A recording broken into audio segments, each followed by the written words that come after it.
Top 7 business mistakes. There are businesses that are failing at an astronomical number. Like literally 80% of all businesses are failing still to this day. And that is because they are making the same mistakes over and over and over again. As a real estate millionaire, entrepreneur, mentor, speaker, author, mom of 5, I'm going to share with you the real secrets on some of the top mistakes that business owners are making so that you do not have to fall victim. Let's go. Noel.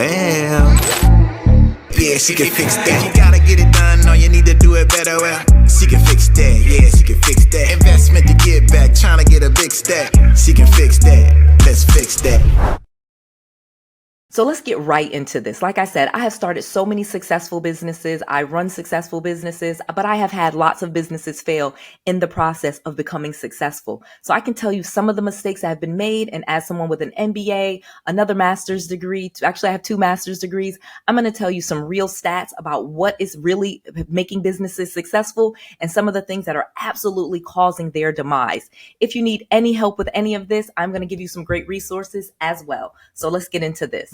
Number 1, the number 1 reason I feel like most businesses are failing is lack of business credit. Business credit was designed for businesses. Literally, you should be able to borrow money in your business's name. You should be able to get capital, credit cards, business lines of credit, business loans, PPP loans, everything that comes out for funding for a business, you should be able to obtain. All businesses are able to access business credit, but most businesses simply do not. Many of us are relying too heavily on our personal credit, our personal savings, money from others, when there are banks that are literally willing to lend you millions of dollars for your business. There is so much money out there for businesses, and the entire banking system in some cases is designed around helping you as an entrepreneur and having funding for your business and to take your business to the next level. Most people just do not take the time to actually get business credit, get that Dun & Bradstreet number, get those trade lines up there. And many people don't know that they can do this and they can start borrowing money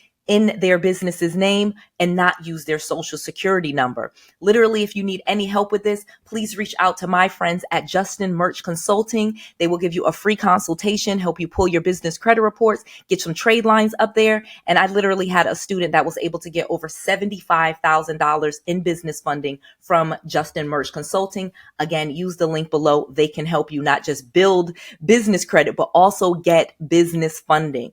This is one of the reasons that most business fails. They make this major mistake of not having enough capital to run their business, waiting till they need the money and different things like that. And this is a major mistake. As soon as you start your business, as soon as you get that LLC or that corp registered and you get that EIN, you need to start building business credit. Reason number 2. Using personal credit, not business credit. So again, going in line with what I was just saying in reason number 1, not having business credit, but in many cases, business owners just simply relying on their personal credit and their personal savings to fund the entire business. This is a major mistake. I am not saying that you should borrow millions of dollars to start your business, but as soon as you actually have a business, you should start borrowing. Most businesses will need more capital to grow. This is why publicly traded businesses are always raising money. People are buying their stocks and shares of their company so that they are constantly raising money and new capital is constantly coming into their business. This is a part of big businesses. So when you think of yourself, you should think like the big businesses think and always have capital coming in. So relying on your personal credit and your personal savings is a major mistake. So not only are people not building business credit and getting business funding, they are actually purposely making that as a decision that if they need money for their business, they will use their personal credit cards or their personal savings, their 401k, and that is a major mistake. If you want to grow your business, you need to get business credit and business funding, and you cannot rely on your personal credit. Your personal credit was never designed to fund your business. That is why business credit and business funding exists. Again, remember, if you need help with this, there is a link in the description box to Justin Merch Consulting. They will give you a free consultation and they will help you get on the right track to building business credit and get off of the track of relying on your personal savings and your personal credit for your business. That is not the way that this was designed. There is so much more funding available for you when you actually treat your business like a business and get a business that is refundable. Number 3, big mistake, waiting until you need money to try to borrow money. This goes in line with the other things because most people will not want to borrow money unless they need it. So their business is going along fine. They have lots of customers. People are paying their invoices and they will not borrow any money. Well, that is the time when you should be borrowing money. Again, you should always be raising money. You should always be borrowing money. You should always have more capital than you need for your business. And waiting until you have a downturn in your business or the numbers start to slip or, you're having a bad month or a bad quarter to then go borrow money, that is a problem. You should be borrowing money when your business is doing well. When you have a great month, go apply for a loan, go get some more business credit cards, go get some more funding. This is the time. You should be making hay while the sun is out, as they say. This is very important that you do not wait until your business needs money for you to try to borrow money. That is the worst time to go seek funding, is when your business is in need. So in many cases, I am coaching and mentoring my students that they start a business, and regardless of how much money they have saved or available for their business, they will start borrowing money. They will get business credit cards, business lines of credit, different things of that nature. Again, Justin Merch Consulting, they can help you with this as well. But I'm telling you something that is really, really important that you need to know just by watching just this video. Do not wait until you need money to go apply for money. Borrow money when you don't need it. That is when businesses and banks are willing to lend to businesses when they don't need it. They do not want to lend to struggling businesses. They do not want to lend to businesses that are on the decline. Let me share with you a really important story.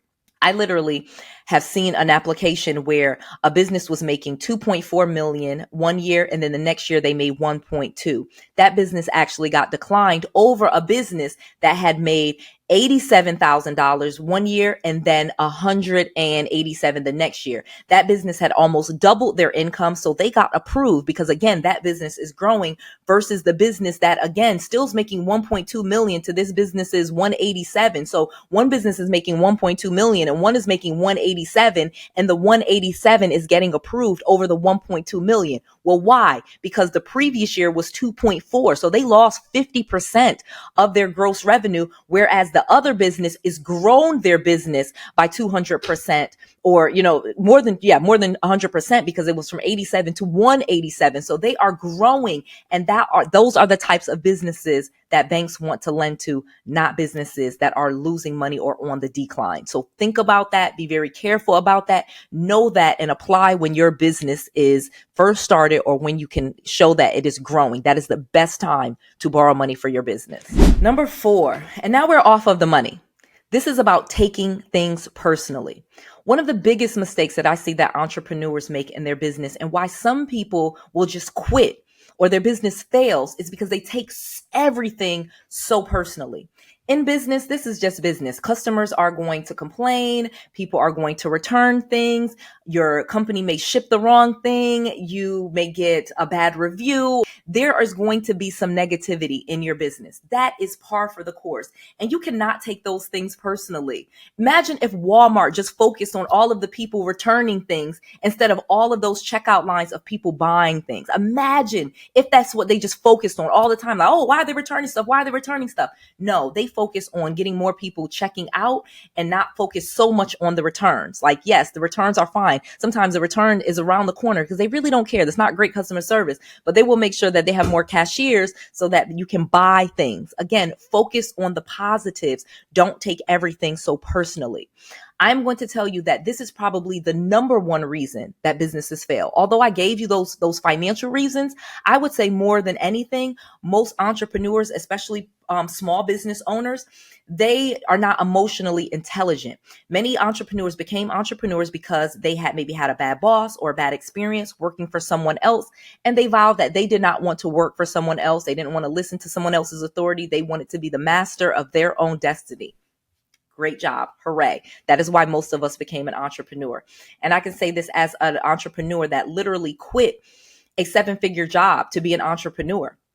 And I was like a zoo lion. I use that analogy a lot, where I was fed. I was locked in a cage and I couldn't leave, but I had a job and I was fed and I never went hungry.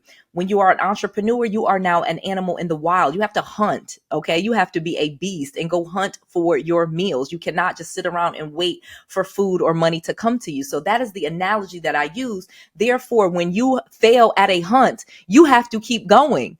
Imagine if the lion in the wild just stayed sad because he didn't get the gazelle, or he didn't get the giraffe, or whatever it was trying to go eat. And it just wallowed in that. It wallowed in the loss, and so many entrepreneurs that I see, they will wallow and keep telling these same negative stories about some client that canceled on them, or how they lost their big client, or how someone stole from their business, and, or some employee, turned everybody against them, or whatever, some negative thing that happens in pretty much every single business.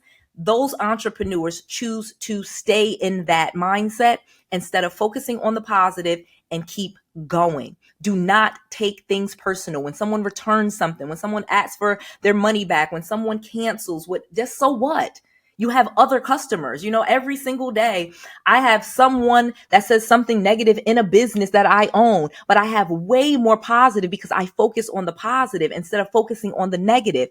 And if something bad just happened and I just quit, well, then what was the point of all of this? So you have to start being a lot more intellectually and emotionally intelligent, not just looking at numbers and this, that, and the other, but having that emotional intelligence to say, what, everything is always working out for me. There must be a great reason that this happened.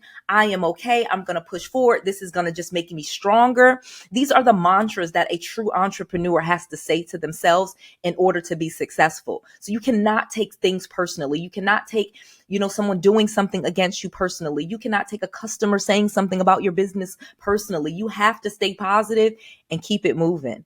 You have to. That is a big mistake that I see in entrepreneurs. So let me keep going. Being unfocused. So this is another major problem that I see with entrepreneurs. Again, I've been coaching and mentoring now nearly a decade. I'm highly educated. I have my own businesses and I've had my own business failures and my business successes.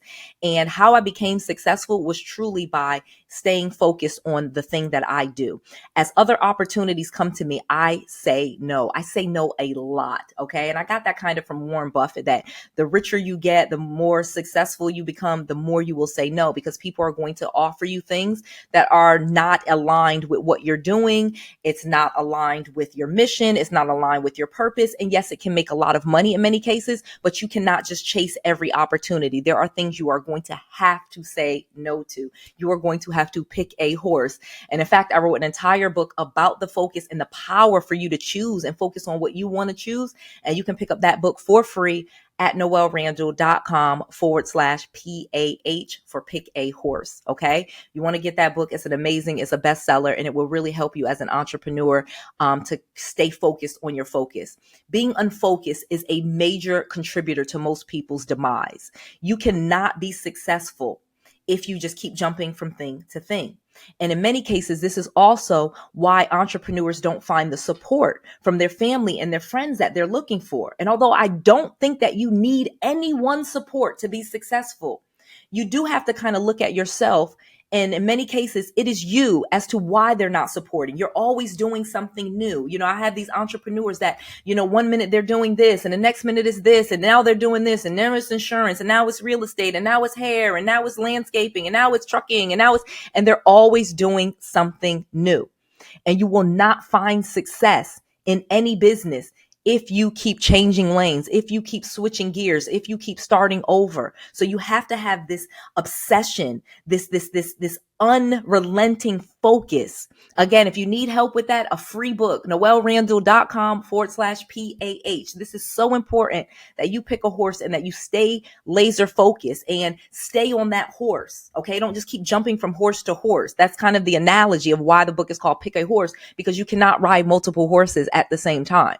You have to pick a horse and ride that horse to the finish line. And you have to believe in that horse. You have to embrace and love that horse. It's yours. You have the power to choose your horse, though. Nobody gets to pick it for you.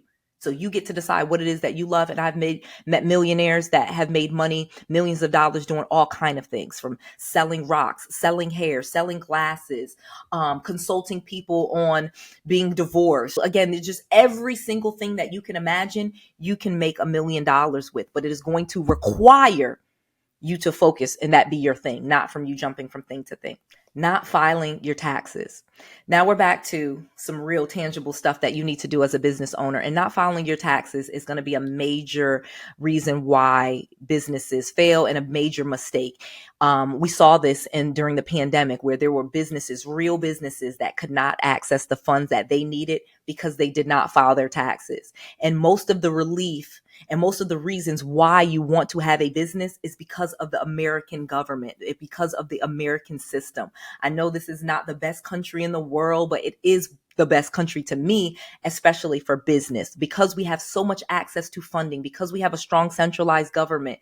But you have to file your taxes. So if you do not file your taxes, in most cases, you're not going to qualify for all of the help and the resources that exist from the federal government. There's literally grants from the federal government, contracts from the federal government, PPP loans and EIDLs. All of that was available to entrepreneurs and continues to be available to real businesses that have filed their taxes. So not only do you need to make sure your business is registered with the Secretary of State and you do your annual filings and different things like that, you have to file your taxes. You have to. And in many cases, most entrepreneurs are missing out on so many deductions and write-offs. Like, the American tax system, in fact, is designed and to the benefit of a business owner. Like, they say America was built for corporations. And I truly believe that. As someone that has a business and has, educated in it with an MBA, they have built a lot of this stuff for businesses. So you want to make sure that you are taking advantage, and you need to file your taxes. And in many cases, you will not even be paying taxes.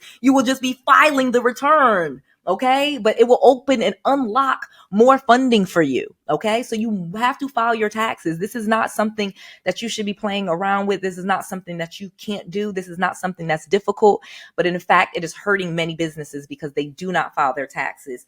And our system is designed for a business owner, but you have to file your taxes in order to open up those benefits. Low prices. So many entrepreneurs fail because they have really low prices. Everybody wants to look at what the competitor is charging and charge less. No, ma'am. No, sir. That is not what you are here. The fun thing about being an entrepreneur, why you didn't want to work for someone else, why you didn't want to be beholden to someone else, is because you wanted to be empowered. You wanted to be in control. And so now that you get to decide your value, instead of someone telling you what you're worth and giving you a salary and giving you a way to make money by working overtime or dictating to you a bonus, well, guess what? You're an entrepreneur. So you get to set the prices. You get to decide not only what it is that you do in your business and how you do it, but you decide what the value is of what you do. There are lawyers that charge $100 per hour, and there are lawyers that charge $10,000 per hour. Well, what's the difference? What's the difference? Only the Ivy League college lawyers charge a lot? No, not true. Again, you set your value. So one of the biggest mistakes that I see entrepreneurs making every single day, and why they can't make more money, is because they're constantly trying to be the low cost leader. They're trying to be the Walmart of their industry. And that is simply a big mistake. You wanted to be an entrepreneur so that you could make more money. So go ahead and make it. Charge the price that you want to charge, and stop trying to be the lowest price in the industry, in your area. It's not about lowest price. That's just a race to the bottom. In many cases, you are hurting your family, you're hurting your generational wealth, and you're hurting your customer by charging these really low prices and trying to have the cheapest, lowest price that you possibly can. That is not what you were here for. If you need help with your confidence, stand in the mirror and tell yourself you are worthy. This was one of the things that I had to do. I literally would charge $500 for my coaching when I first started. And now you literally can't even get into any of my coaching programs for less than like $5,000. And again, I'm still not the highest priced, and that is not what I'm going for. But at the same time, I'm not going to try to be the lowest cost, or, oh, this guy's only charging $50 and he has $27, so I'm going to charge $27. No. No, if you want to be on the phone and you want me to mentor you and you want me to help you buy real estate and go driving around in my car and look at the properties that you send and all of these types of things, that is going to be what my fee is. And I get to dictate that. And if a person comes and they cannot afford that, that is fine. That is okay. They were not meant to be my customer. That is not my audience. That's not my customer. Either they'll increase their, having level and say, no, I am worthy of that. I want Noel and I'm willing to pay that, or they won't. And either way, it's okay. But don't think that you're going to go out of business because your prices are too high. That's not true. Most people go out of business because their prices are too low. Okay. And you are not Walmart. The reason why Walmart was able to do that is because they had a lot of money. And so they could price people out and lose money on their products. And then they own the market. And now you see they're raising their prices. That was their business model. You as a small business owner, that probably should not be your business model whatsoever. You should probably be taking on a high quality, high price type of business. Think Louis Vuitton, think Christian Dior, think Chanel, where you have a limited amount of time and effort and you give it to the clients and the people that you want, and you charge a premium for it. And you do not apologize for your prices. You don't say, oh, I'm so sorry, I charge, $500 to braid hair. No, you do not apologize. I know people that charge $500 for a haircut. I know barbers that also charge $10 for a haircut. What's the difference between the $10 haircut and the $500 haircut? It's the barber and his mindset. I know people that will, do a weave for me for $50. And then I know people that charge $1,000. What's the difference? Okay. It's the worthiness. It's the clientele that they attract. So again, there is no definitive person or group that comes and tells you what you can charge. So you get to decide. What do you think you're worthy of? What is your products and your services worth? And you can charge more for them. You can buy lotion for $1. You can buy lotion for $50. You can buy shampoo for $1. You can buy shampoo for $50. Same bottle of shampoo, not the same maybe ingredients. But again, think about these things. Start to really think that you can get a shirt from Walmart or you can get a shirt from Versace. And they cost different things. So your pricing is very, very important. So there you have it. Most businesses fail because of capital. Most cases, they don't have enough money. So again, if you need any help with business credit or getting business funding, use the link below. Get that free consultation with Justin Merch Consulting. They are amazing. I have known Justin and his team for nearly a decade now. They have worked with me. They have helped many students. It's been years that we've been in a relationship where I've been sending them business, and I have so many satisfied clients, and he has helped so many people. And again, the call is absolutely free. So you should check them out. Again, that's Justin Merch Consulting. There's a link below. If you call them, tell them that Noel Randall sent you. Again, I'm a friend of theirs and I absolutely love what they're doing, helping businesses get that business credit and get business funding. They are here to help. I just want to make sure that you have all of the knowledge, all of the tools, and all of the resources that you need to be successful. This is Noel. To your success.